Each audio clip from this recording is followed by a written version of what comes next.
টানা বর্ষণ ও পাহাড়ি ঢলে ধসে পড়েছে সড়কের বিভিন্ন অংশ। এর ফলে যান চলাচলে ঝুঁকিপূর্ণ হয়ে পড়েছে সড়কটি।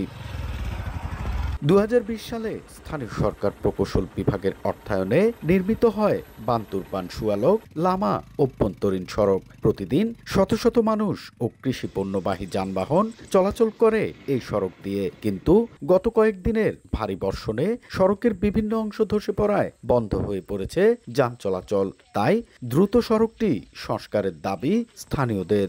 মানুষ হাঁটে যাইতে পারবে না, রাস্তা এরকম পরিস্থিতি হয়ে গেছে। আমরা আসার সময় অনেক কষ্ট হয়েছে। বড় গাড়িতে এখন যেতে পারে না, মোটরসাইকেলও যেতে পারে না কয়েকদিন পরে।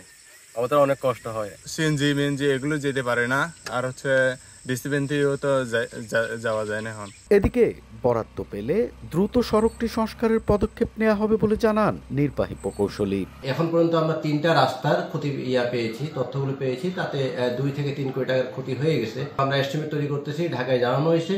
এটা আমরা বরাদ্দ পাওয়া সাপেক্ষে খুব দ্রুত এটা আমরা মেরামত করে ফেলবো। স্থানীয় সরকার প্রকৌশল বিভাগের তথ্য মতে ভারী বর্ষণে বিভিন্ন স্থানে কয়েক কোটি টাকার সড়ক ক্ষতিগ্রস্ত হয়েছে।